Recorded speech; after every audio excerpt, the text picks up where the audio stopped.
Pourquoi mon frère prend-il la relève après tout ce que j'ai construit, alors que la société vaut 97 millions? Ton frère va maintenant prendre la relève. Choix intéressant de mots. Peter va devenir le nouveau PDG. Tu devras l'aider dans la transition. Tu n'as pas le pouvoir de prendre cette décision. Ne transforme pas cela en bagarre. Voici l'accord des actionnaires que vous n'avez jamais lu. Tu bluffes. Je possède 72% de l'entreprise. Ce n'est pas possible. Pendant que tu rêvais, je sécurisais mon avenir. Tu vas tout prendre? Je garde ce qui est déjà à moi. La famille devrait rester soudée. Tu as brûlé ce pont le jour où tu as pris des décisions sans moi. Après 8 longues années à diriger la société de mon père, j'y étais enfin arrivé. Je l'avais transformé en un succès de 97 millions de dollars. J'avais tout mis dans Anderson & Company, insufflant la vie dans une entreprise qui luttait autrefois pour survivre. Puis, tout a changé lors d'un dîner de famille qui était censé être une célébration. Mon père m'a souri, calme et fier. Puis, il a posé sa main sur l'épaule de mon frère et a dit les mots qui m'ont frappé comme un train de marchandises, « Ton frère va maintenant prendre la relève ».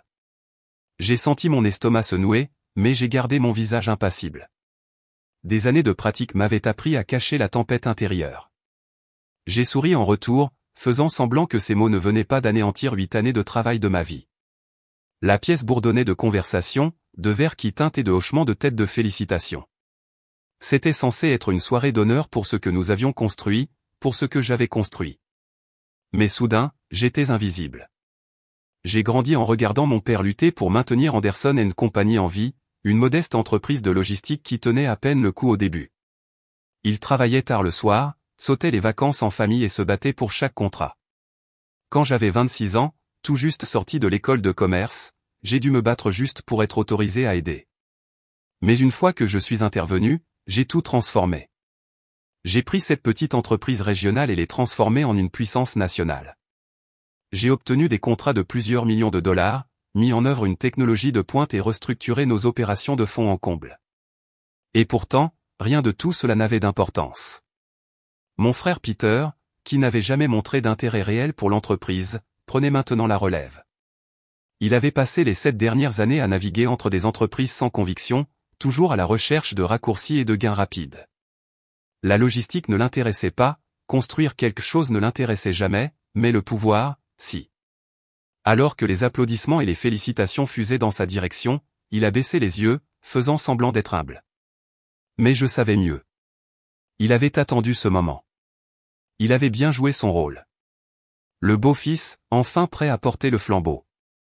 Et mon père, toujours traditionnaliste, n'a vu aucun défaut à donner l'entreprise familiale à son fils.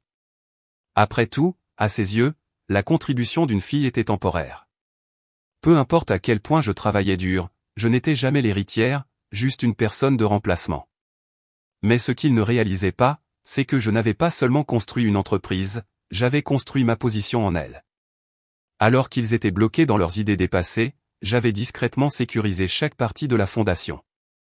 Chaque relation clé avec la clientèle, chaque décision stratégique, chaque initiative de croissance, mes empreintes digitales étaient sur tout cela, et demain matin, ils verraient exactement ce que cela signifiait. Cette nuit-là, j'ai à peine dormi. Mon esprit n'arrêtait pas de repasser chaque nuit de travail, chaque décision difficile, chaque sacrifice que j'avais fait. Mais une chose était claire, ce n'était pas la fin de mon histoire. Ce n'était que le début.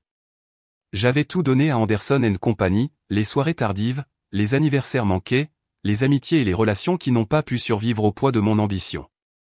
Tout est allé dans la construction de cette entreprise. Chaque partie de ma vie a été façonnée autour de cela.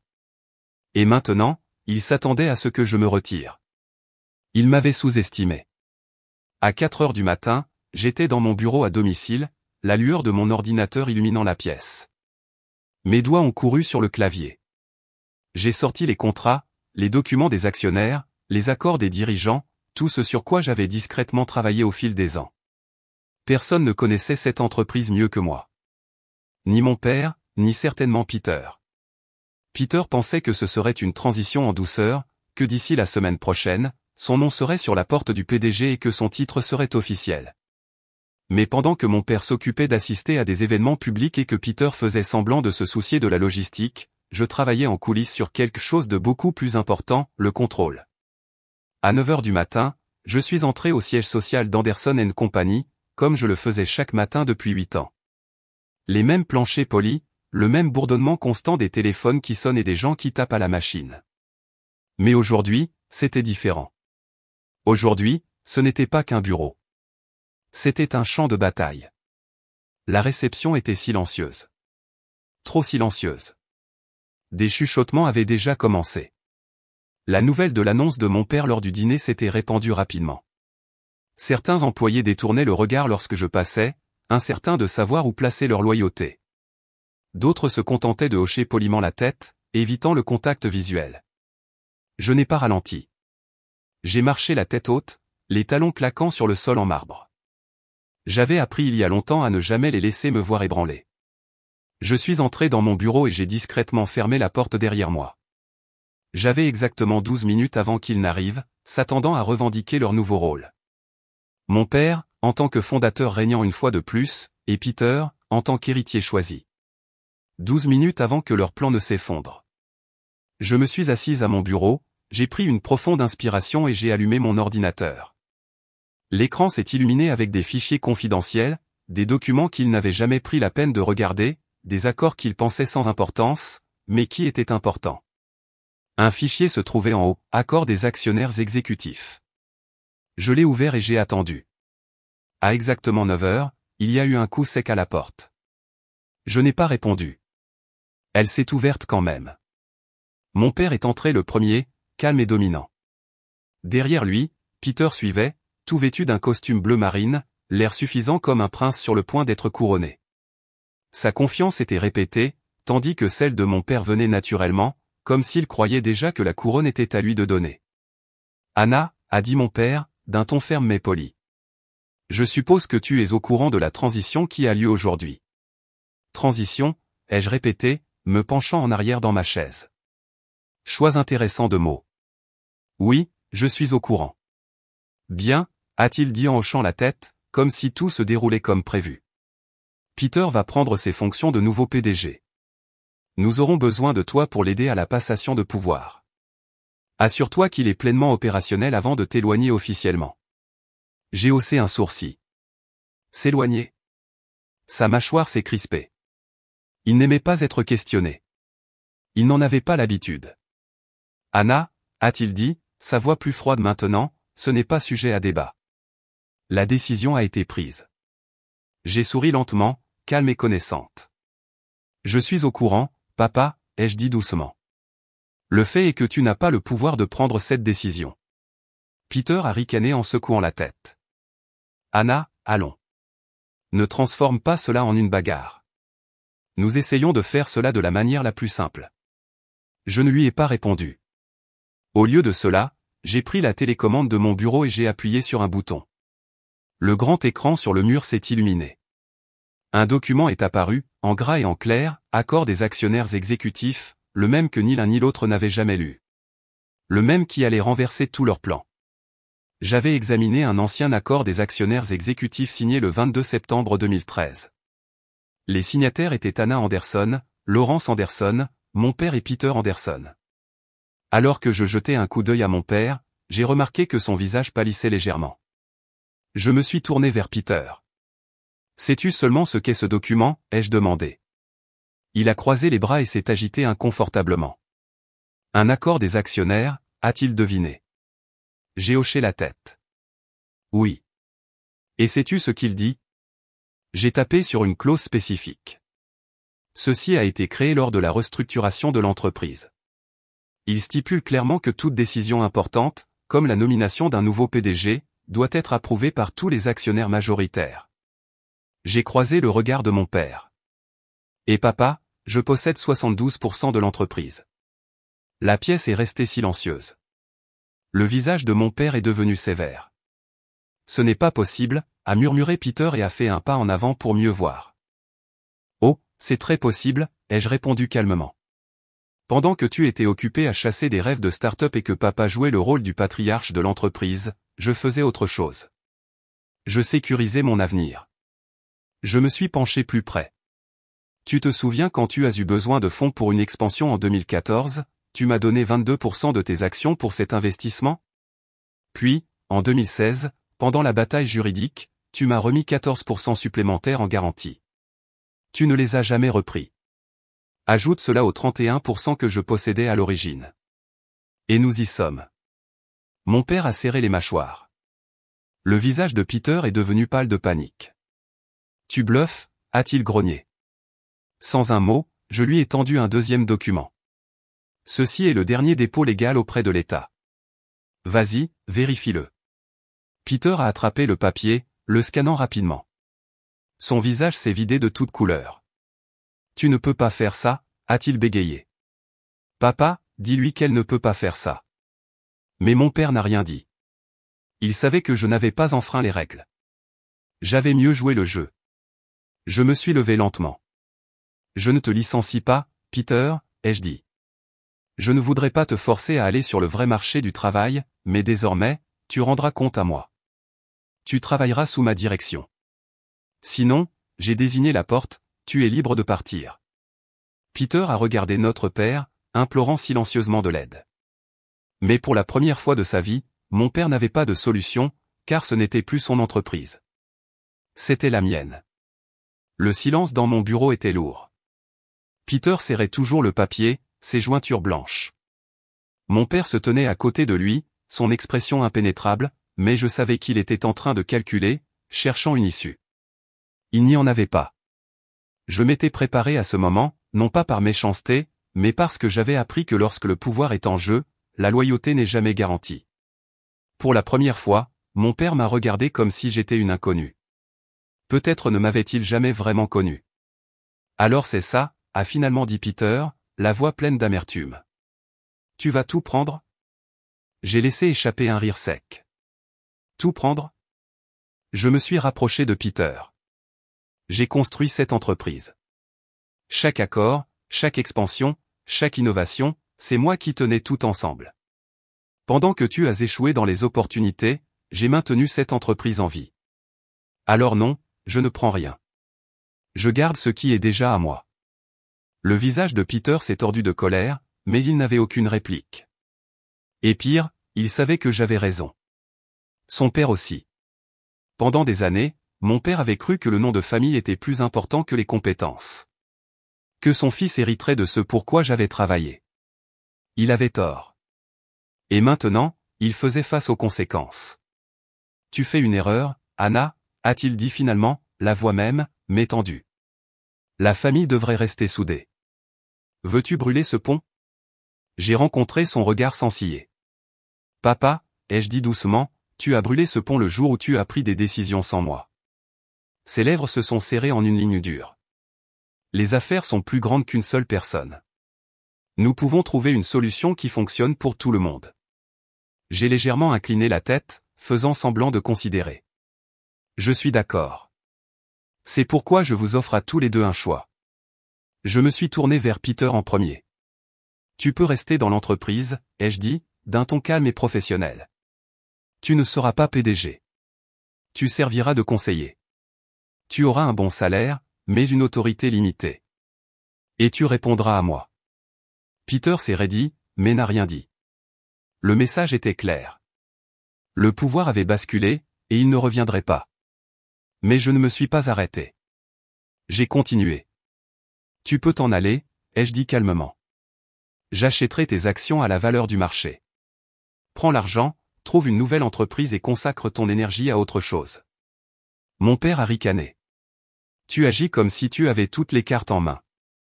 Je lui ai adressé un petit sourire entendu. C'est parce que c'est le cas. Un lourd silence a suivi. Je l'ai laissé s'étirer. Je voulais qu'il s'installe avec cette vérité, qu'il ressente ce que c'était que de n'avoir aucun contrôle, qu'il réalise que le jeu avait changé et qu'il n'était plus ceux qui menaient la danse. Finalement, mon père a expiré et a secoué la tête, l'incrédulité inscrite sur tout son visage. Je n'aurais jamais pensé que tu ferais ça, a-t-il dit doucement. À ta propre famille. Ces paroles m'ont frappé plus durement que je ne m'y attendais. À ta propre famille. Je voulais lui dire que c'était lui qui avait commencé ça, qu'il avait choisi de me mettre de côté, de me traiter comme une personne de remplacement, une solution temporaire.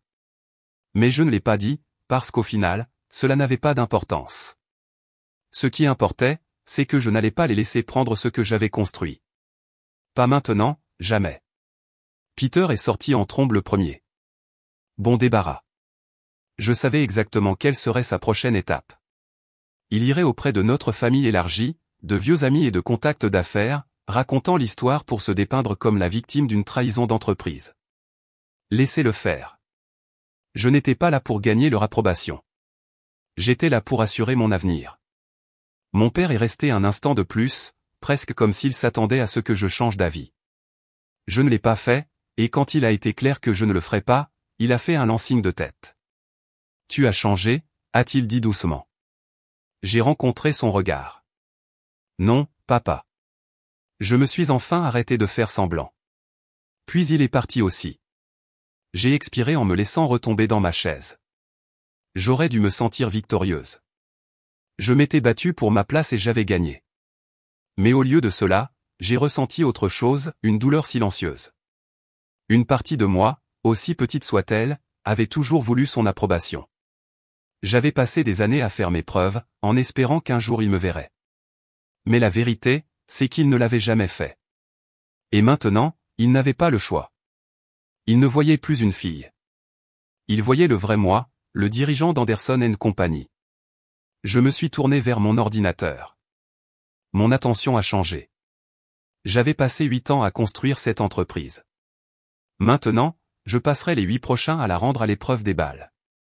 Mon père et Peter avaient essayé de tout me prendre. Au final, ils ont tout perdu à la place. Pour la première fois depuis plus d'une décennie, mon bureau était silencieux. Pas d'appel de mon père. Pas de mes agressifs passifs de Peter. Juste le silence. Mais silence ne signifiait pas paix. Cela signifiait la guerre. Je savais qu'aucun d'eux ne reculerait facilement. Mon père ne s'éloignerait pas en silence. Peter se battrait, convaincu que cette entreprise était la sienne par droit de naissance. Je n'étais pas assez naïve pour penser que c'était fini. Cela ne faisait que commencer. Dès le lendemain matin, le changement dans l'air était clair. Les gens qui m'avaient souri la semaine dernière évitaient désormais le contact visuel. Les chefs de service hésitaient lorsqu'ils me parlaient. Je pouvais sentir les chuchotements. Je savais ce qui se passait. Mon père et Peter étaient déjà en train de faire jouer leurs relations, de vieux amis, des membres du conseil d'administration, des cadres supérieurs, semant le doute, déformant les histoires. Ils me dépeignaient comme froide, impitoyable et déloyale. Peter, en particulier, avait pris le rôle du jeune frère trahi. Je pouvais le voir maintenant, assis dans un restaurant chic, la voix pleine de fausse tristesse, racontant aux investisseurs comment sa sœur avait volé l'entreprise à lui et à mon père. Il n'avait pas besoin d'en dire beaucoup, juste un soupir, un hochement de tête solennel, une ligne douce comme je n'ai jamais voulu que le meilleur pour mes enfants. C'était subtil, c'était calculé, et c'était dangereux, car s'il parvenait à retourner suffisamment de personnes contre moi, en particulier le conseil d'administration, je pourrais être évincé. Peut-être pas légalement, mais il pourrait faire de mon leadership un cauchemar. Je n'allais pas laisser cela se produire. Cet après-midi-là, j'ai convoqué une réunion d'urgence des dirigeants. Lorsque je suis entré dans la salle du conseil, la tension m'a frappé instantanément. La moitié de la pièce ne voulait pas me regarder dans les yeux. L'autre moitié me regardait trop attentivement, attendant une erreur. Je me suis dirigé vers le haut de la table, ma place, et je me suis assise. Ne perdons pas de temps, ai-je dit, d'une voix égale et claire. Je sais qu'il y a eu des conversations à huis clos, autour d'un verre et de chuchotements. J'ai regardé autour de la pièce, laissant mon regard se poser sur chaque visage une seconde de plus que ce qui était confortable, assez pour qu'il change de siège. Je ne suis pas là pour faire taire les opinions, mais je suis là pour diriger. Et si quelqu'un doute de ma vision, de mon leadership ou de mon droit de m'asseoir dans cette chaise, parlez maintenant ou écartez-vous. Je pouvais sentir l'inconfort dans la pièce.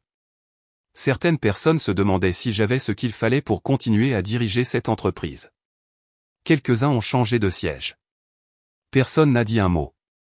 J'ai tapoté légèrement mes doigts sur la table polie devant moi. Clarifions cela, ai-je dit.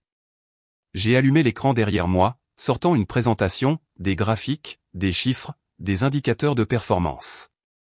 Au cours des 4 dernières années, j'ai fait passer cette entreprise d'un petit acteur régional à un leader de l'industrie de 97 millions de dollars. Les revenus ont augmenté de 477%. Nous sommes entrés sur 5 nouveaux marchés. Cela ne s'est pas produit par chance. J'ai regardé Franck, notre directeur financier. Franck, y a-t-il un seul indicateur financier suggérant que l'entreprise est en difficulté sous ma direction? Franck a hésité, puis a secoué la tête. Non. En fait, les chiffres montrent que nous prévoyons une nouvelle croissance de 30% le trimestre prochain. J'ai hoché la tête une fois.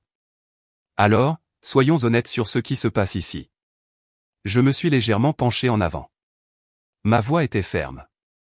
Mon père et mon frère ne sont pas en colère parce que cette entreprise fait faillite. Ils sont en colère parce qu'elle réussit sans eux.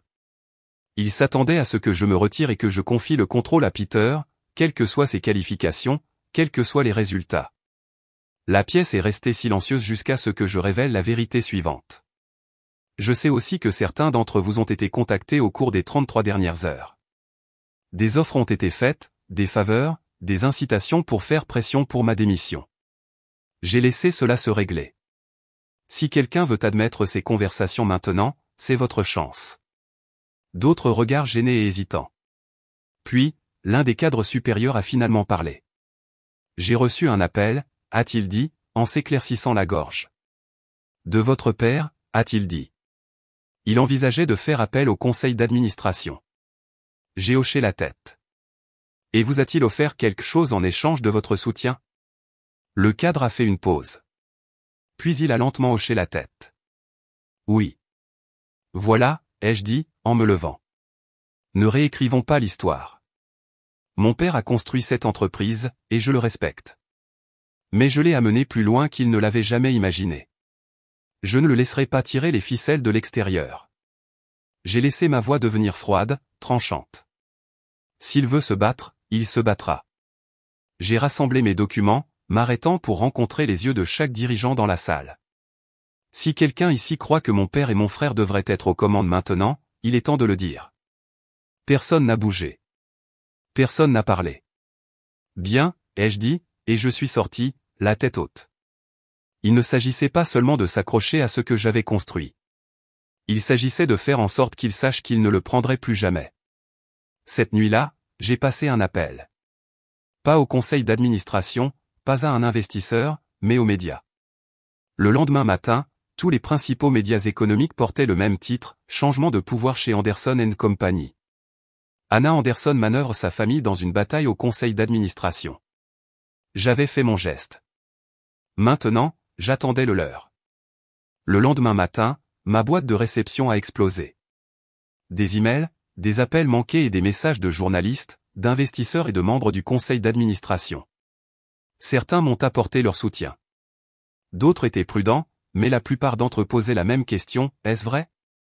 Je n'ai pas répondu. Pas encore. Je connaissais le jeu que mon père jouait. Il avait passé des décennies à façonner son image. Il comprenait que dans le monde des affaires, la réputation pouvait être aussi puissante que les faits.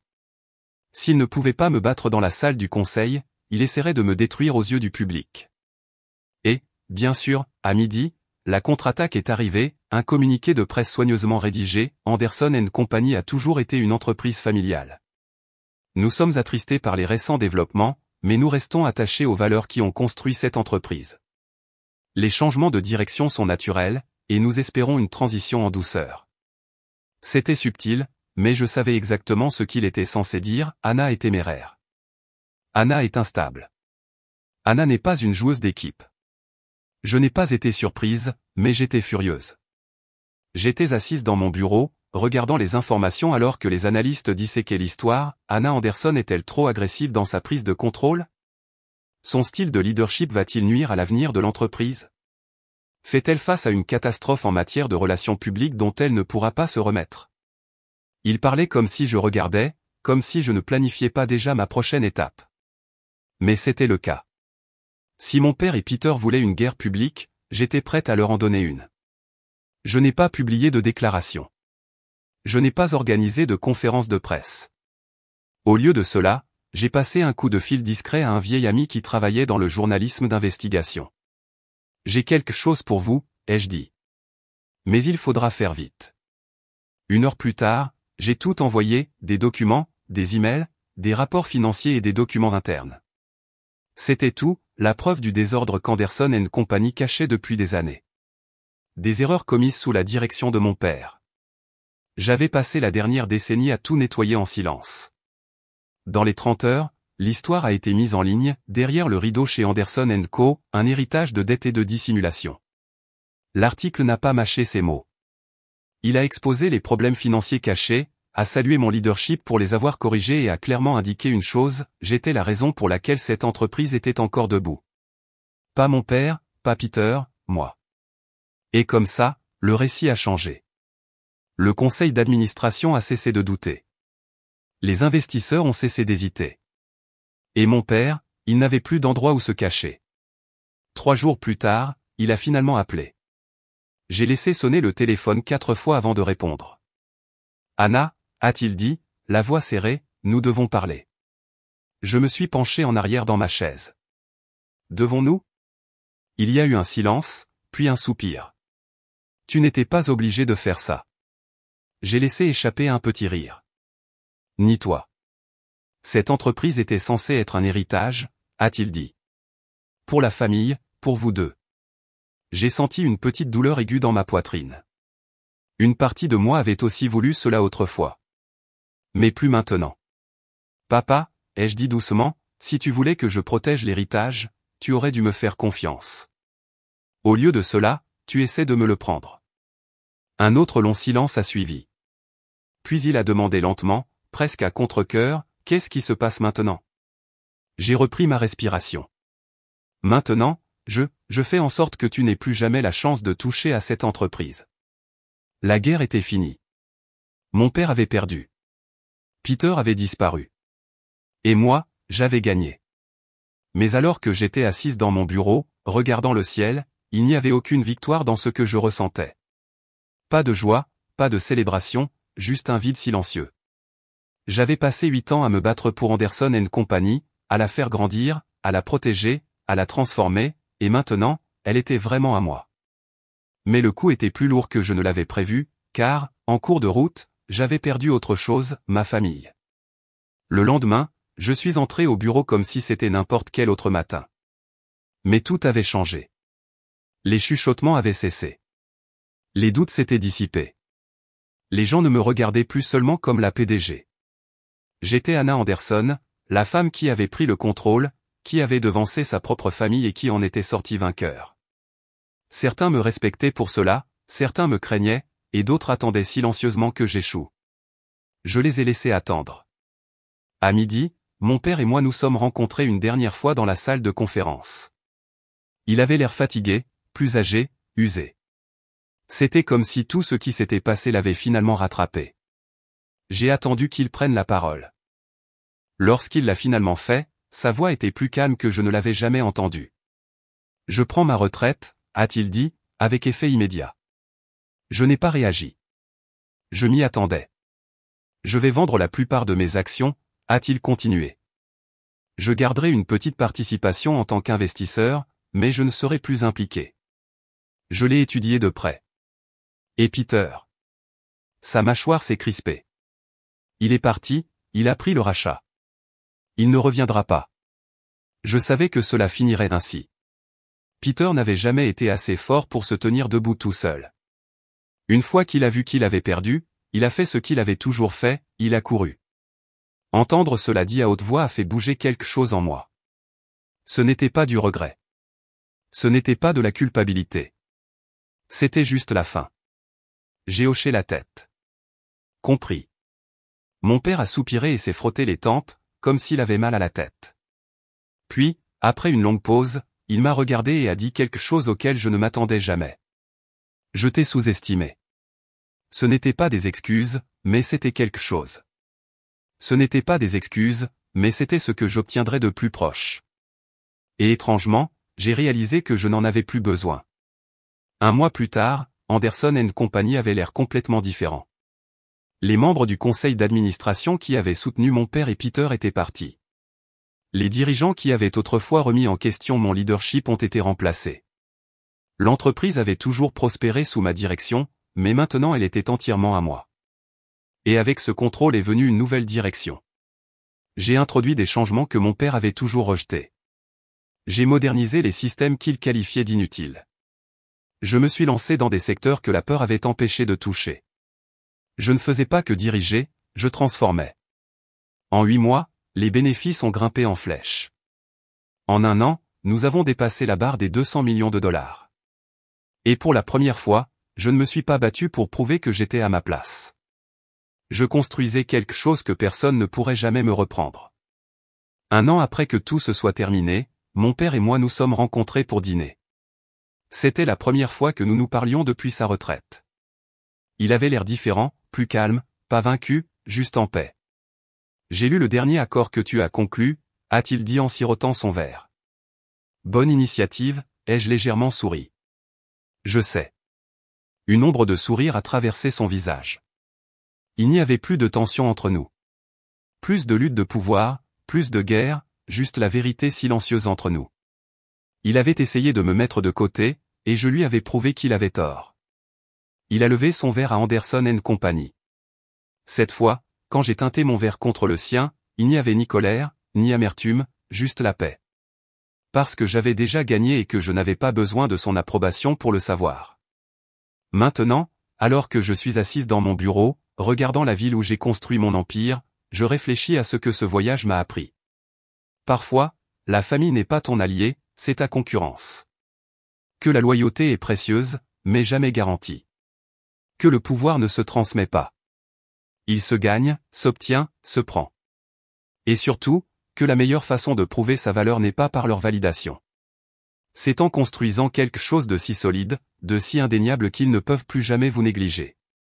Je n'ai aucun regret.